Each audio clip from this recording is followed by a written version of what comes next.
Pemain keturunan yang bakal debut di GBK, Gerald Vanderburg belusukan pantau 9 pemain baru, Sekjen AFC semprot bobrok klub Malaysia.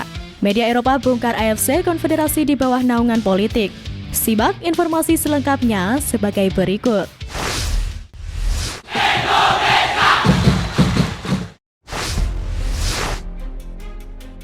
Sekjen AFC ungkap bobrok klub Malaysia. Ketika sepak bola seharusnya jadi tontonan megah di Asia Tenggara, kenyataannya justru berbanding terbalik. Dari balik gemerlap stadion, ada fakta yang menyakitkan. Namun, siapa sangka negara yang turut meremehkan kualitas timnas Indonesia nyatanya tak sebanding dengan hujatan yang terus dialamatkan skuad Garuda. Beredar kabar Sekjen AFC membongkar bagaimana hancurnya kualitas klub Malaysia. Sekretaris Jenderal Konfederasi Sepak Bola Asia, Datuk Seri Winsor Paul John, mendesak klub-klub Malaysia lebih profesional. Sejumlah klub Liga Malaysia saat ini tengah menghadapi masalah keuangan hingga kesulitan membayar gaji pemain. Berdasarkan catatan, sedikitnya dilaporkan ada 5 tim Liga Super Malaysia yang menghadapi masalah tunggakan gaji selama 6 bulan. Menurut laporan, total nilai tunggakan gaji dari klub-klub tersebut mencapai puluhan juta ringgit. Beberapa klub bahkan telah membatalkan keikutsertaan mereka di Liga Super Malaysia musim depan. Beberapa pihak menyebut kebijakan privatisasi menjadi penyebab masalah keuangan yang dihadapi sejumlah klub. Salah satunya ialah Wakil Presiden Asosiasi Sepak Bola Malaysia, Datuk Wira Yusof Mahadi, yang melihat bahwa sektor swasta masih belum mampu memobilisasi tim. Ia juga melihat bahwa hanya campur tangan pemerintah negara bagian yang dapat menyelamatkan tim. Namun, anggapan tersebut dibantah oleh Datuk Seri Winsor Paul John selaku Sekjen AFC. Ia mengatakan permasalahan keuangan yang kerap mendera tim-tim saat ini bukan disebabkan privatisasi liga yang sudah dimulai sejak 2021. Ia menilai ini terjadi semata-mata karena kecerobohan beberapa klub yang tidak becus dalam mengelola tim. Menurutnya, manajemen klub perlu lebih cerdas dalam menjalankan timnya masing-masing di era sepak bola profesional. Winsor menekankan bahwa sekarang adalah waktu yang tepat bagi klub-klub Malaysia untuk belajar memenuhi kriteria dan peraturan yang ditetapkan oleh AFC.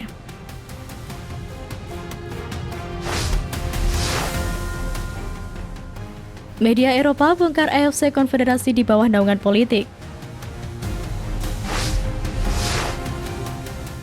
Kadang yang terlihat di layar cuma pertandingan, tapi siapa sangka di balik itu ada permainan lain yang tak kalah panas dan ini baru terbongkar dari media Eropa. Ketidakadilan sedang menggejala di sepak bola Asia. Lalu bagaimana kalau di balik gemerlapnya Liga Champions Asia ternyata ada kepentingan politik yang bermain? Dan Indonesia ternyata ikut terseret dalam arusnya. Apa yang sebenarnya sedang terjadi di tubuh AFC? Sampai musim lalu, AFC Champions League digelar dengan sistem simetris di wilayah Barat dan Timur. Mulai musim ini, AFC memutuskan meniadakan sistem kandang-tandang sejak babak 8 besar. Di Eropa, seluruh fase gugur Liga Champions digelar dengan sistem 2 leg kandang-tandang. AFC, seperti halnya otoritas sepak bola kebanyakan, selalu silau pada guyuran fulus Arab Saudi. Mengapa demikian?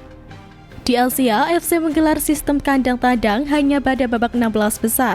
Sisanya digelar di Arab Saudi. Dan itu bukanlah tempat netral, lantaran terdapat 3 klub Saudi Pro League di babak tersebut. Akibatnya, klub Arab Saudi diuntungkan faktor tuan rumah. Berikut cuaca dan lainnya dibanding tim-tim dari negara lain. Ditambah, Al-Hilal dan kawan-kawan disuntik dana tak terbatas dari otoritas Arab Saudi untuk belanja pemain bintang, semakin tak berimbang turnamen itu. Sebagai contoh, Yokohama F. Marinos yang berstatus runner-up musim lalu tertunduk lemas di tangan Al Nassr. Bek Indonesia Sedi Walsh hanya menjadi cadangan. Yokohama ditekuk 1-4 oleh Cristiano Ronaldo CS. 3 dari 4 semifinalis pun diisi klub Arab Saudi, meliputi Al-Hilal, Al-Ahli, dan Al Nassr.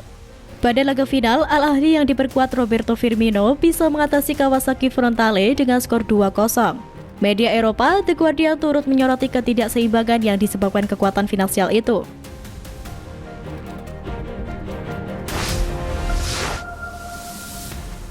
Pemain keturunan yang bakal debut di GBK. GBK selalu jadi saksi sejarah sepak bola Indonesia, tapi Juni nanti stadion megah itu bakal kedatangan wajah-wajah baru muda, bertalenta dan membawa harapan besar.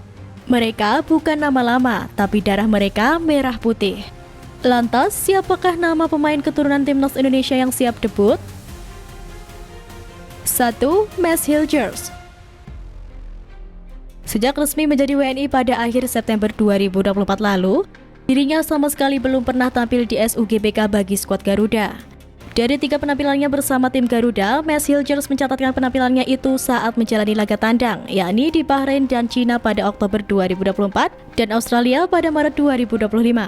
Sejatinya, Hilgers bisa saja tampil di SUGBK, yakni melawan Jepang pada November 2024 dan Bahrain pada Maret 2025. Sayang, dirinya harus dibekap cedera dan tak bisa tampil di GBK.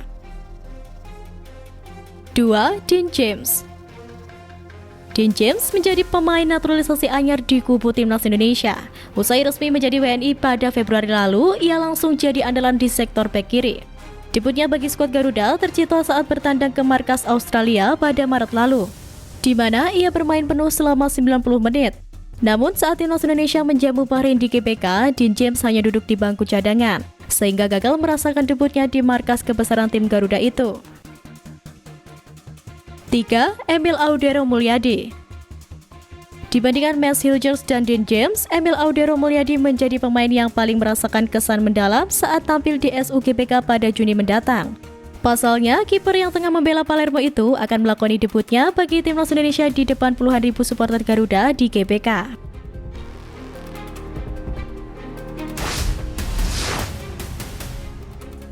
Gerald van den Berg belusukan pantau 9 pemain baru.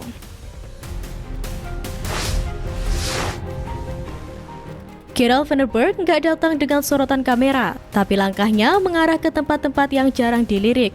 Ada yang menarik perhatiannya, bukan bintang, bukan nama besar, tapi sesuatu yang sedang tumbuh pelan-pelan. Apa yang membuat legenda Eropa ini rela turun langsung? Dan siapa yang sebenarnya sedang ia incar diam-diam? Belakangan, 9 pemain muda mulai jadi bahan bisik-bisik. Bukan sekedar jumlah, tapi potensi tersembunyi yang katanya cukup untuk mencuri perhatian siapapun yang tahu cara melihatnya. Pelatih timnas U23 Indonesia, Gerald van den Berg, melakukan kunjungan ke 2 klub Jawa Tengah yang berkompetisi di Liga 1, PSIS Semarang dan Persis Solo. Gerald lebih dulu menyambangi PSIS Semarang yang disambut sang pelatih caretaker, M. Ridwan, beberapa pemain dan staf. Kemudian, Gerald van den Berg beralih ke Solo untuk menengok latihan Persis Solo. Pelatih asal Belanda itu disambut pelatih kepala Persis Ong Kim Swee dan jajaran stafnya. Ong Kim Swee sendiri menganggap kedatangan Gerald sebagai suatu hal positif seorang pelatih timnas U23 Indonesia yang mengenali para pemainnya. Di PSIS ada nama Rahmat Syawal, Fakih Maulana, Tri Setiawan, Ridho Syuhada, dan Aulia Rahman. Sementara di Persis Solo ada nama-nama pemain seperti Zanadin Faris, Randy Sanjaya, Altaf Al-Rizky, dan Arkan Kaka. Ong Kim Swee berharap Gerald selanjutnya tidak hanya menyambangi klub saat latihan, melainkan saat pertandingan juga.